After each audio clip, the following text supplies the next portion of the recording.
welcome, to Tim Lally Track Day. We decided to do this a little bit differently so we get some people that don't have a lot of experience out here the opportunity to do it. We're going to do that for a couple hours this morning. Then we're going to have lunch, and then after lunch, we're going to break into groups and just, and it's usually about the last hour and a half of the day. We just kind of take all the groups out and just whoever's still here wanting to go have fun to do so. Why do we do this? It's one thing to have your car, and just show it off or have it in your garage or take it to a show. We want people to see what these cars will actually do. I think that's kind of an important part of this. Still married?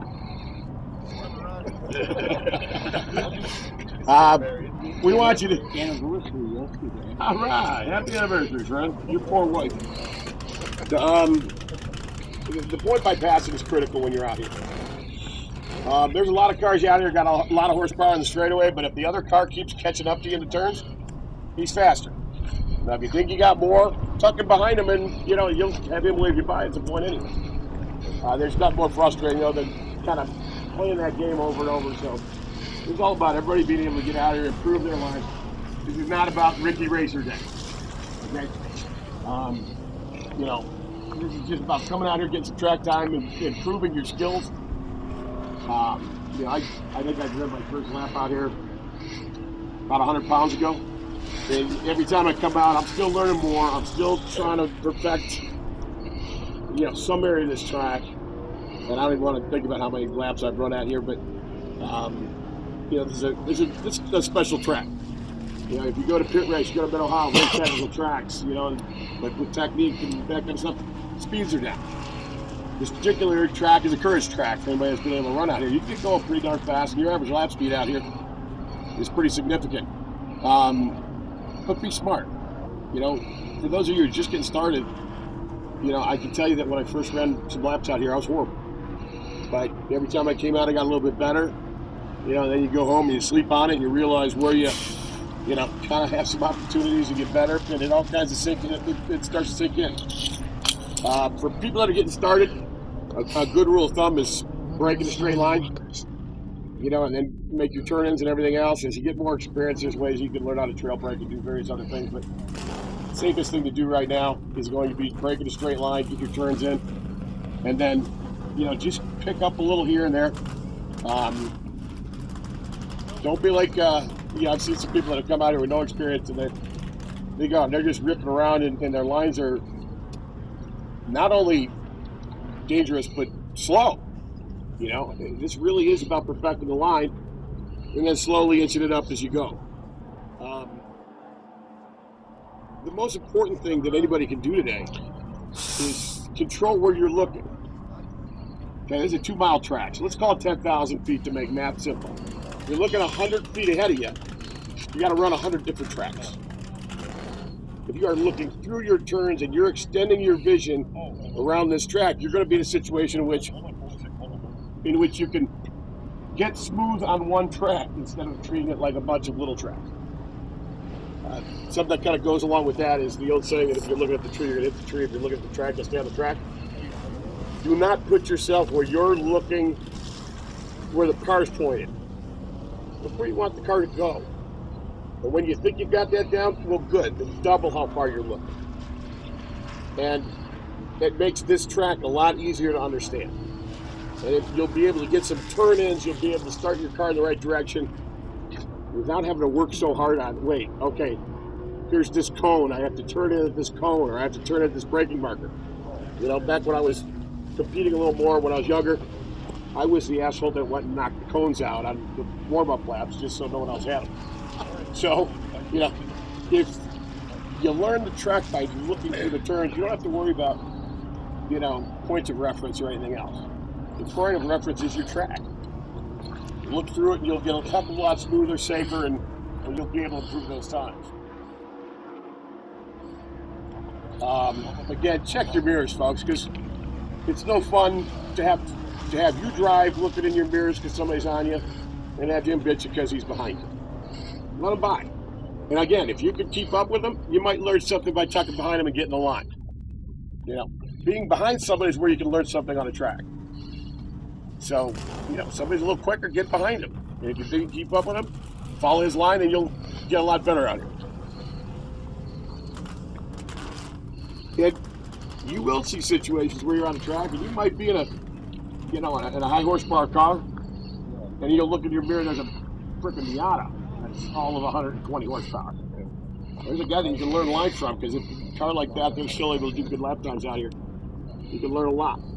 And again, this isn't about Ricky Racer stuff. This is about improving your skills, because all the skills you learn out here are transferable. They're transferable to when you're out on the road.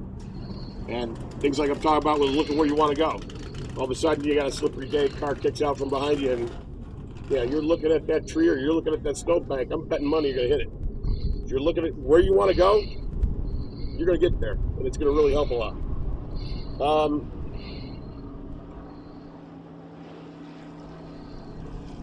Be smooth. If you're sawing at the wheel, that's not smooth.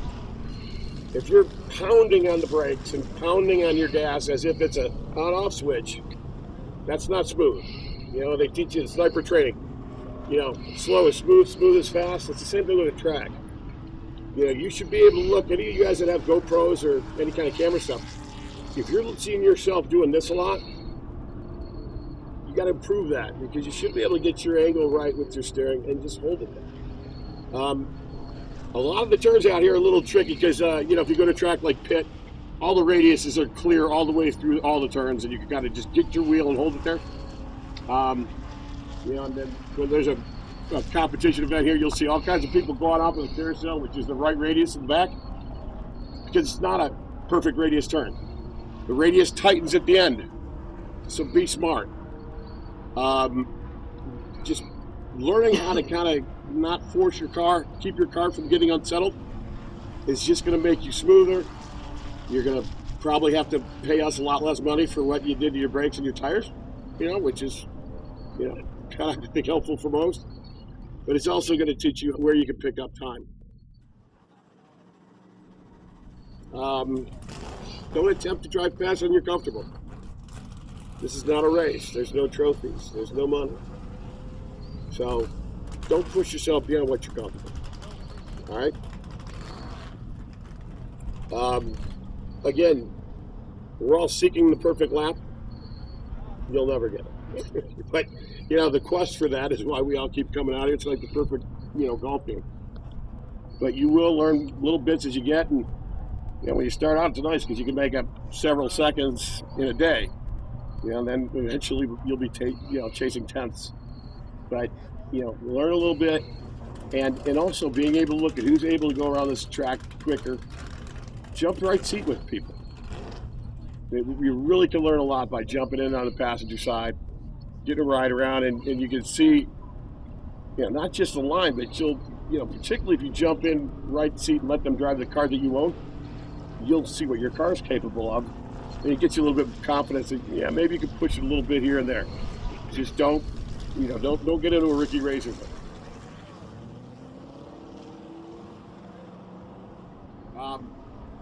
Tire pressures are a very, very big part of this stuff. Make sure that, luckily you got Jim and Rick over here. You guys want to raise your hands? All right. Jim's my service manager. Rick's my Corvette specialist. They can help you out a lot with tire pressures and what to do out there. I imagine most people run a regular air in their tires. That will expand quickly, and it'll change the handling dynamics of the car. You can go out here with 30 pounds in your tires, and after you run a couple laps, it can be 35, and you can end up at 40, and it really changes the way the car handles. So if you don't have a tire pressure gauge, we've got one here. We can help you out with that, but keep an eye on that. And literally every time you go off the track, you should be checking. Jim and I screwed that up ourselves the one time when we went out in Frankenstein, and different car when you're running 42 pounds instead of 30.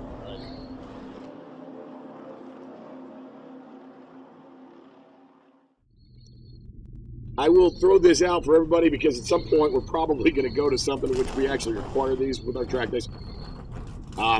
Those of you that like doing this and do this on some kind of regular basis, I can't emphasize enough that you should consider getting a head and neck device.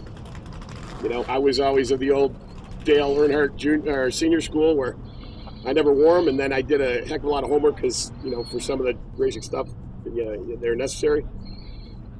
And the more homework you do, you know, you hit one of these concrete barriers at 30 miles an hour, you can snap your neck. Probably less. And you're talking about 30 miles an hour, like, it's not even that hard. But we do this to have fun, you know? You can afford these cars, you can afford a freaking head and neck device. And, you know, when you're getting a helmet, don't get the deal. It's your skull. You know, it's kind of important to everything that we do in life.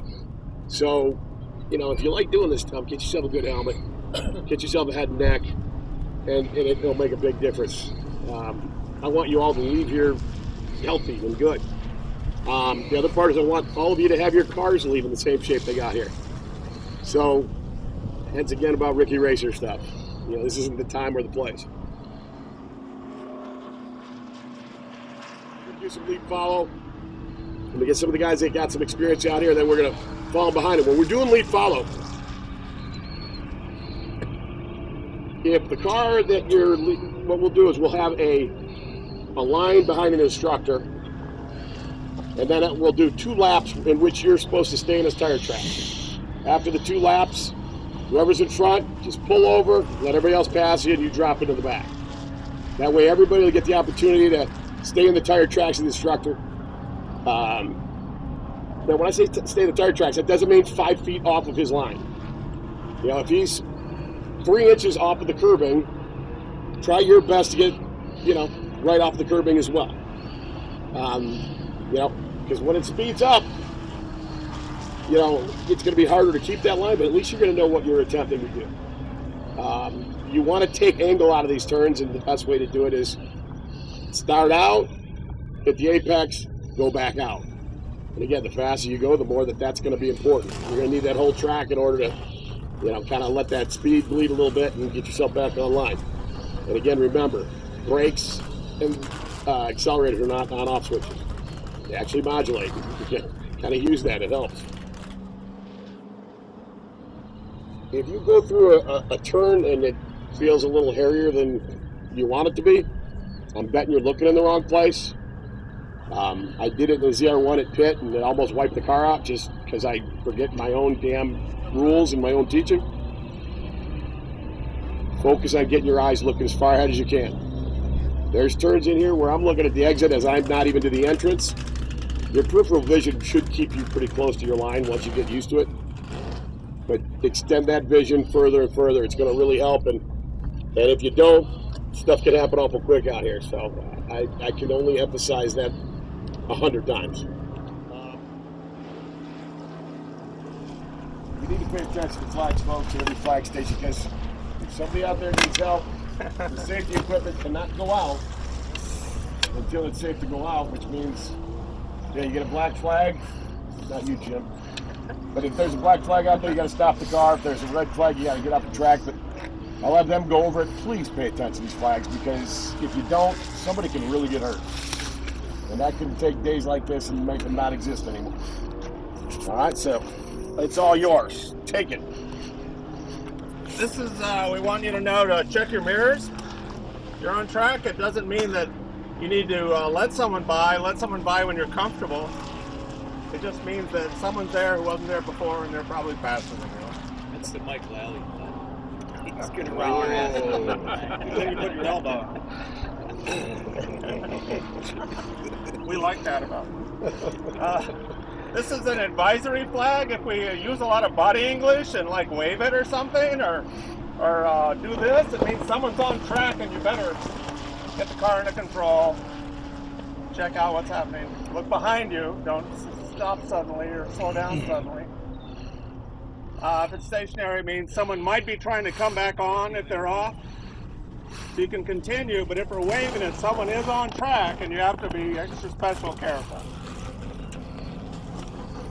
We won't do this here anywhere but start, but this just means the track is green and it's okay to exit pit lane when starter lets you go. I don't know if we're going to use the light or not.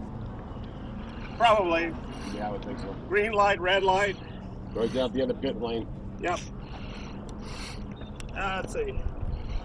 We use this at start if you have something coming off your car, or we just want to look at you because you have all the windows rolled up or whatever. We'll figure out what's going on there. Or worse, you're using a handheld device that could get loose from your hand and go under your pedals or something, or become a projectile.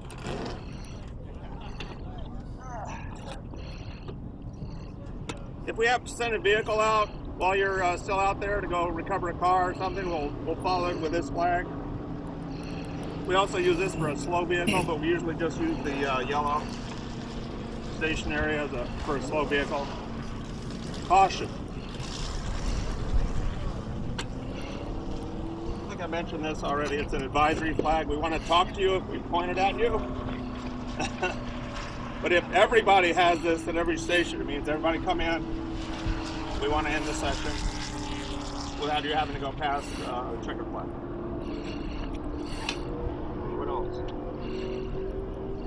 Oh yeah. A surface flag in case there's something on the track, an animal, or something slippery like coolant or oil. We'll get excited with this.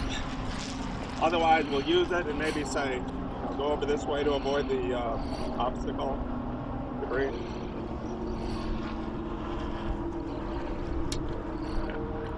think that's it. Red. Oh yeah, thank you. This is for track blockage. Means that you can't continue. We want you to come to a safe stop somewhere where you can see us, the corner workers. So if you're nowhere near a station, just move to the side of the track, see what everybody else is doing. We'll come to you to say, okay, you can go again, and we'll usually use a black flag all to get you moving again. But this means we have to send an emergency vehicle or something, so come to a stop, stay on the edge of the track. Don't Look behind you first. Don't force a quick stop because you don't want the guy that's right down you to hit you from behind. Yep. Make sure in your mirrors that everybody's cooperating with this one. All right? Very good. Okay. You got something else? Yeah, if you don't mind. I'm going to be your starter today. I'm going to be up in that tower for you. When we pull out the blue flag to pull silent, give the other guy the signal. We had the guys out here yesterday pulling over for a flag. The other guy goes with him, and they're doing this all the way down. So make sure you give a point which way you want to go. And we are using the green light. So you'll see a green flag up there in the tower. That means it's open session, you can go. But then look down to the bridge for the green, because what I'm doing is I'm spacing you so you don't pull out of pit road right on somebody else. So if it's showing red, just hold for a couple seconds because I'm clearing you because I can see all the way over here. And that's all I know. Very good. You can tell it's legit when you got a British guy that's working his time. That's real. Like, for the new guys, windows, want them to point which way they want to be passed on. Yes, right? yes. So if you're driving along, you want them to pass on your left. Like I got doing the wrong European cars here. You'll go this way. If you want them to go to the right, give them a. Make sure it's nice and clear too. And I missed the beginning, but if you're coming into the pits, make sure you get that fist up. So nobody runs in the back of you. Make sure your windows are down. At least your front windows are down all the way. Because if we're up halfway, we will black flag here just to get the windows down. Yeah, it's a lot easier to pull your ass out of the car with your windows down. Okay, that's it. You don't like to think about it, but you know there's some risks when we're getting out here. So everybody being safe makes us a heck of a lot better day. We are all here to have a good time, and again, leave here safely, leave here healthy, leave here with our cars in one place, or one piece. But that comes down to not one of us, not 10 of us, but all of us. All right, so you don't want to have to do the walk of shame when we black flag you, bring here and have to have a speech. But you know, I don't have a problem doing that only because you know, I'm looking out for all of you. You know, not one of you, two of you. But we all want to leave here smiling, talking about what a great time we had. And, you know, so if you got to get in here and get, you know, one of those walk of shame and talk of shames, it is what it is because we're looking out for everybody. If we got to have it with you twice, we're going to just pull you off track. Everybody understand? This is yes. All right, good.